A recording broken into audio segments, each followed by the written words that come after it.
بسم اللہ الرحمن الرحیم۔ شیطان کی کمزوری۔ ایک بار رسول اکرم صلی اللہ علیہ وسلم نے شیطان کو دیکھا کہ بہت کمزور و لاغر نظر آ رہا تھا۔ آپ صلی اللہ علیہ وسلم نے اس سے پوچھا، تیرا یہ حال کیوں ہو گیا ہے؟ شیطان نے کہا، اے رسول خدا، آپ کی امت کے 6 کاموں کے باعث پریشان ہوں۔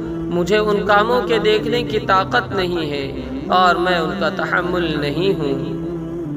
نمبر 1، جب ایک دوسرے سے ملاقات کرتے ہیں تو سلام کرتے ہیں۔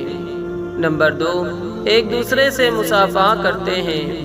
نمبر 3، ہر کام کا ارادہ کرنے سے قبل انشاءاللہ کہتے ہیں۔